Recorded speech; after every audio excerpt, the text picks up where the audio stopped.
నిన్న అత్యంత పవిత్రమైనటువంటి డాక్టర్ బిఆర్ అంబేద్కర్ సచివాలయంలో పొగరులేటి మాటలు విన్నాం.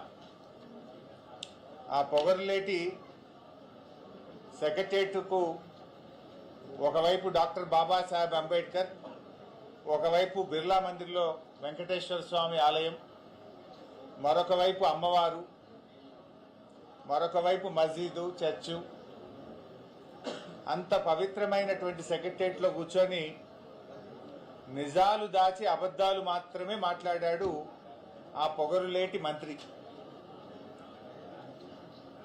నిన్న ఆయన ఫ్రస్ట్రేషన్ చూస్తూ ఉంటే, ఆయన బూతులు మాట్లాడే విధానం చూస్తూ ఉంటే ఎంత డిఫెన్స్లో పడ్డాడో స్పష్టంగా రాష్ట్ర ప్రజలకు అర్థమైంది. సరుకు లేనప్పుడు, సమాధానం లేనప్పుడు తిట్లకు ఎత్తుకుంటారు.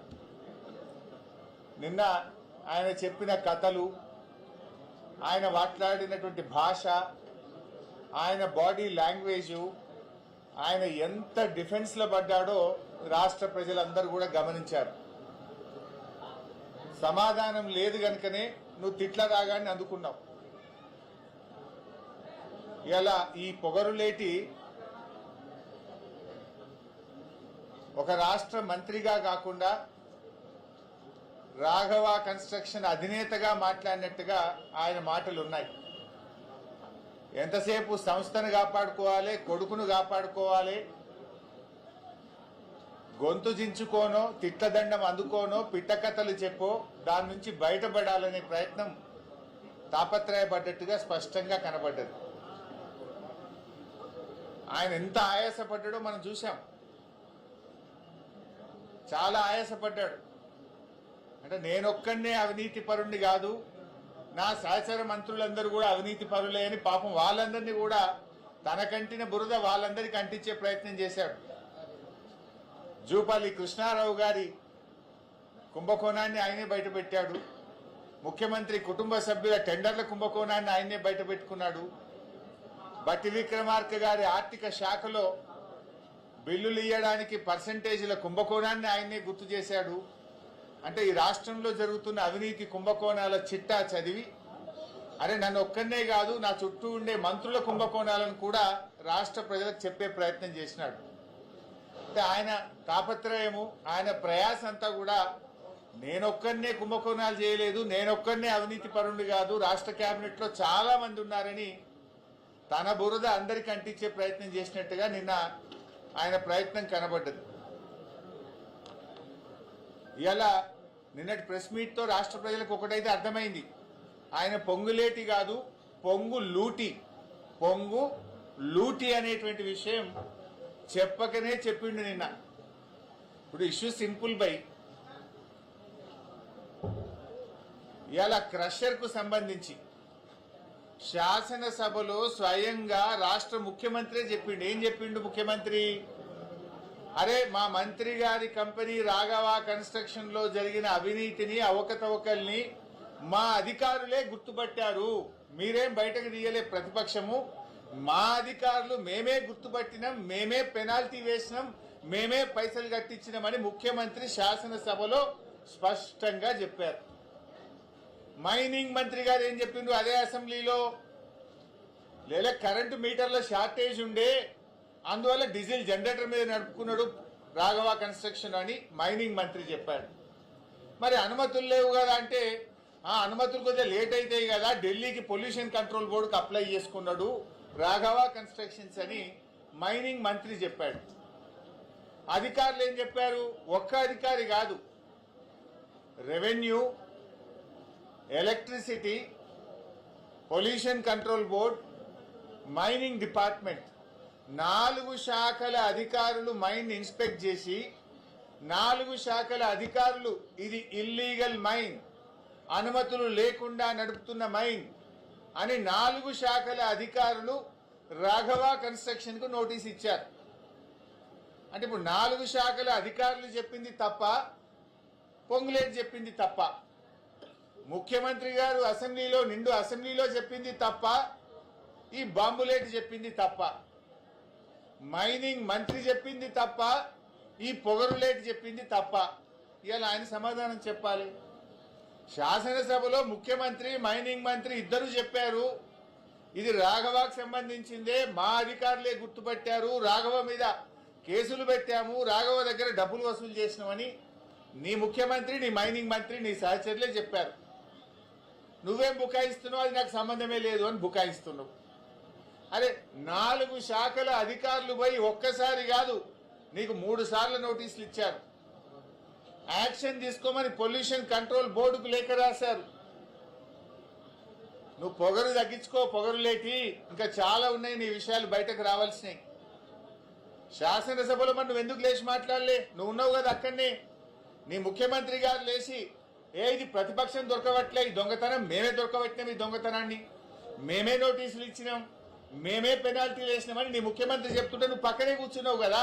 ఇది నాది కాదు అని అసెంబ్లీలో నువ్వు ఎందుకు లేచి నిలబడి చెప్పలేదు? నీ మైనింగ్ మంత్రే లేచి రాఘవకు అనుమతులు లేవు, రాఘవ అనుమతుల కోసం ఢిల్లీకి అప్లై చేసిందని చెప్తే అసలు రాఘవకు మైనే లేదని నువ్వు అసెంబ్లీలో లేచి ఎందుకు చెప్పలేదు? నువ్వు అసెంబ్లీలో ఉన్నావు కదా, నా పక్క సీట్లనే కూర్చున్నావు కదా, మరి ఆ రోజు ఎందుకు లేవలేదు? 12 రోజులకు గుర్తొచ్చిందా నీకు మైన్ లేదని? ఇదంతా బుకాయించే ప్రయత్నం, మసిగూసి మారేడుగా చేసే ప్రయత్నం. ఆ మైన్ నీది కాకపోతే అక్కడ కంటైనర్ మీద రాఘవ కన్స్ట్రక్షన్ అనే పేరు ఎందుకున్నది? ఆ కంటైనర్ మీద కాంగ్రెస్ పార్టీ జెండా ఎందుకు పెట్టిండ్రు? బీఆర్ఎస్ పార్టీ బయటకు తీయంగానే ఆ రాఘవ కన్స్ట్రక్షన్ కు పెయింటింగ్ చేసి కనబడకుండా ఎందుకు చేసిండ్రు? కాంగ్రెస్ పార్టీ జెండా ఎందుకు మీకేసిందో సమాధానం చెప్పాలి కదా. నువ్వు నీ కంటైనర్ మీద నీ పేరు ఉంటది, మీద కాంగ్రెస్ పార్టీ జెండా ఉంటది. పొల్యూషన్ కంట్రోల్ బోర్డులో నోటీస్ ఇస్తే, మైనింగ్ డిపార్ట్మెంట్ నోటీస్ ఇస్తే నీ ఉద్యోగి రిసీవ్డ్ అని సంతకం పెట్టి డేట్ వేసి ఫోన్ నంబర్ పెట్టి రాసిచ్చిన డాక్యుమెంటే కదా నేను అసెంబ్లీలో చూపించింది. మరి ఇప్పుడు చెప్పు, ఎవరు తప్పు? ముఖ్యమంత్రి తప్ప? చెప్పు, నా ముఖ్యమంత్రి అబద్ధం చెప్పిండు అసెంబ్లీలో అని చెప్పు, మైనింగ్ మంత్రి అబద్ధం చెప్పిండు అసెంబ్లీలో అని చెప్పు. నువ్వు కూడా అసెంబ్లీలో ఉన్నావు కదా, ముఖ్యమంత్రి మాట్లాడేటప్పుడు, మైనింగ్ మంత్రి మాట్లాడేటప్పుడు నువ్వు అసెంబ్లీలో కూర్చున్నావు. నువ్వు ఎందుకు నోరు మెదపలేదు?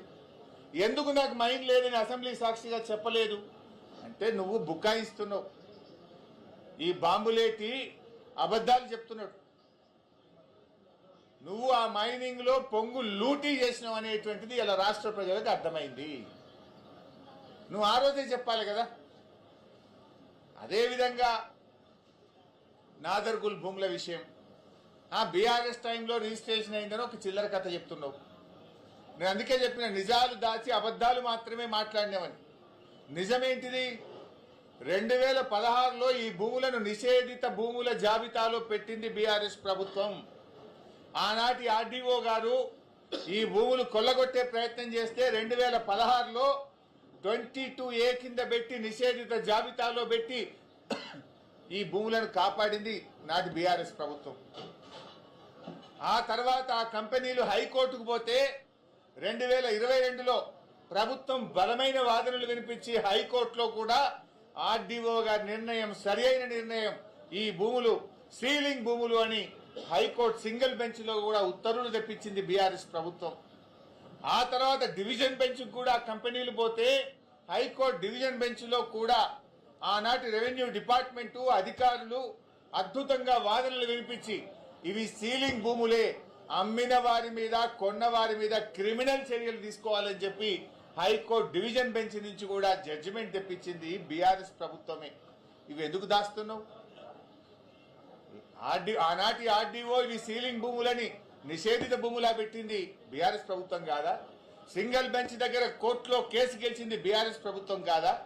డివిజన్ బెంచ్ లో ప్రభుత్వ పక్షంగా ఇవి సీలింగ్ భూములని కేసు గెలిచింది బీఆర్ఎస్ ప్రభుత్వ హయాంలో కాదా? దీనికి ఎందుకో సమాధానం చెప్పవు. నిన్న మంత్రి గారు ఒక మాట అన్నాడు, ఈ భూములు మేము సుప్రీంకోర్టులో వచ్చిన తర్వాత మా ఆర్డీఓ గారు సుప్రీంకోర్టులో ఫైల్ చేసిండు అన్నావు. ఏమన్నాడు? ఇవి గవర్నమెంట్ భూములే అని సుప్రీంకోర్టులో మేము ఫైల్ చేసినాము, మా ఆర్డీఓ ఫైల్ చేసిండు అని పొంగులేటి గారు అన్నారు. మరి గవర్నమెంట్ భూములే అయితే రోజుకొక పేరు ఎందుకు మారుతుంది బోర్డుల మీద? అక్కడ ఎందుకు ఆ కబ్జాదారులు బౌన్సర్లు పెట్టుకొని రాత్రింబవళ్ళు కాపలు కాస్తుంటే ప్రభుత్వం మొద్దు నిద్రపోతుందా? 2.5 ఏళ్లుగా రెవెన్యూ మంత్రిగా ఆ భూమిని ఎందుకు స్వాధీనం చేసుకోలేదు అని అడుగుతా ఉన్నా. ఆడ రోజుకొక పేరు, ఒకనాడు కోహినూర్ వస్తుంది, తెల్లారి MEAL వస్తుంది, తర్వాత శిల్పా వస్తుంది, తర్వాత శిల్పా రాగానే అది మళ్ళీ రాత్రి పెయింటింగ్ పడుతుంది. శిల్పాలు ఎవరు ఉన్నారో తెలుసు కదా. ఆ తర్వాత AQ² వస్తుంది, ఆ తర్వాత మళ్ళీ కోహినూర్ సింప్లెక్స్ వస్తుంది. ఎందుకు బోర్డుల మీద పేర్లు మారుతున్నాయి? AQ² ఇంకా నీ కొడుకున్నది నిజం కాదా? శిల్పాతో మీకు వ్యాపార సంబంధాలున్నాయి నిజం కాదా? పెడదామా, డాక్యుమెంట్లు బయట పెడదామా? శిల్పాతో రాఘవ కంపెనీకి ఇవాళ హైదరాబాద్ లో వ్యాపార సంబంధాలు ఉన్నాయా లేవా? AQ² లో మీ కొడుకు భాగస్వామ్యా కాదా? నేను సింపుల్ ఒక మాట అంటున్నా, నువ్వే అంటున్నావు ఇది ప్రభుత్వ భూమి, మేము సుప్రీంకోర్టులో వేసినాము, మా RDO వేసిందన్నావు. ప్రభుత్వ భూమి అయితే నీ హైడ్రా గడివిక్తుందా? ప్రభుత్వ భూములు కాపాడడానికి, చెరువులు కాపాడడానికే కదా హైడ్రా. వెళ్ళండి, నేను మంత్రి గారిని కోరుతున్న, నిజాయితీ ఉంటే, చిత్తశుద్ధి ఉంటే తక్షణమే ఆ కాంపౌండ్ వాళ్ళు తొలగించండి, బౌన్సర్లను, ఆ ఆక్రమణదారులపై క్రిమినల్ కేసులు పెట్టండి, అరెస్ట్ చేయండి, ఆ భూమిని ప్రభుత్వం స్వాధీనం చేసుకోండి, ఆ భూమిలో సాగు చేసుకున్న రైతులకు ఎంట్రీ ఇవ్వండి. 2.5 ఏళ్లుగా రెవెన్యూ మంత్రిగా మరి నువ్వేం చేస్తున్నావు? ప్రభుత్వ భూమి అని నిన్న చెప్పినావు కదా. If it is government land, why government is not taking action? As per the Land Ceiling Act, RDO is the custodian of the ceiling lands. Then what is that RDO is doing? What is that Hydra is doing? పేదోళ్ళ ఇండ్ల మీదకి శనివారం ఆదివారం పై రాత్రికి రాత్రే కూలుస్తారు. High court స్టేలున్నా కూల్చే Hydraa ఇక్కడ a stay లేదు. In fact high court order ఉంది, ఇది గవర్నమెంట్ ల్యాండ్, ఇది సీలింగ్ ల్యాండ్ అని హైకోర్టు ఆర్డర్ ఉన్నా కూడా హైడ్రా ఎందుకు కళ్ళు మూసుకున్నది? హైడ్రా ఎందుకు యాక్షన్ తీసుకోవడం లేదు? దీనికి సమాధానం ఎందుకో చెప్పడు మంత్రి గారు. మంత్రి గారు, నువ్వు ఇదివరకు ఒకసారి బాంబులు పట్టే అని చెప్పి ఏడాది అర్థమైంది, నీ బాంబులన్నీ తుస్సు బాంబులే అయిపోయినాయి. నీ మాటలు విన్నాక రాష్ట్ర ప్రజలకు పొంగులేటి పొగరు దగ్గలేదు, నువ్వు పొగరులేటివి అనే విషయం స్పష్టంగా అర్థమైంది. నీ లూటీ మైనింగ్ లో నువ్వు పొంగు లూటివి అనే విషయం కూడా రాష్ట్ర ప్రజలకు స్పష్టంగా అర్థమైంది.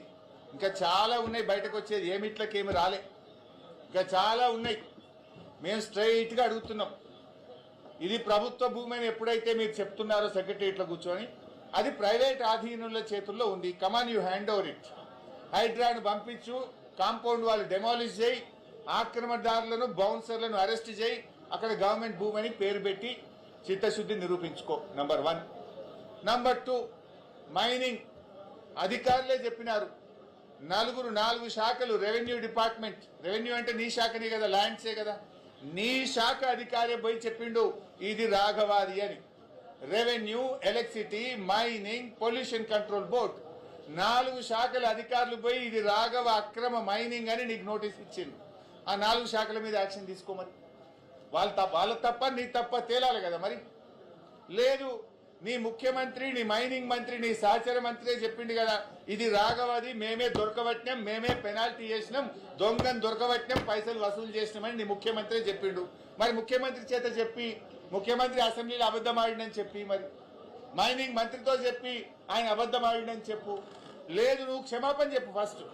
ముఖ్యమంత్రి, మైనింగ్ మంత్రి అసెంబ్లీలో లేచి రాఘవకు మీటర్లు దొరకలే కనుక డీజిల్ జనరేటర్ మీద నడిపిండు, అనుమతుల కోసం ఢిల్లీకి అప్లై చేసుకున్నాడు, రాఘవకు మన పొంగులేటికి సంబంధమే లేదు అని ముఖ్యమంత్రి అసెంబ్లీలో మాట్లాడిండు. మరి నువ్వెందుకు ఆ రోజు అసెంబ్లీలో మౌనంగా తల కిందికేసుకొని కూర్చున్నావు? క్షమాపణ చెప్పు మరి. ఆ రోజు నేను లేవలేదు అసెంబ్లీలో, నాకు అర్థం కాలేని క్షమాపణ చెప్పు మరి. 12 రోజులకు ఎందుకో నీకు జ్ఞానోదయం అయింది. అన్ని ప్రజలకు అర్థమైపోయినాయి, this is all humbug drama. నువ్వు ఇవాళ పొంగులేటి కాదు, పొంగు లూటివి, నువ్వు బాంబు లేటివి, నువ్వు పొగరు లూటివి, ఇవన్నీ అబద్ధాలు మాట్లాడుతున్నావు అనే విషయం స్పష్టంగా అర్థమైంది. నిజాయితీ ఉంటే ఇప్పటికైనా తప్పు నొప్పుకో, ప్రజలకు క్షమాపణ చెప్పు, ఆ భూమిని ప్రభుత్వ ఆధీనంలోకి తీసుకోండి. Thank you.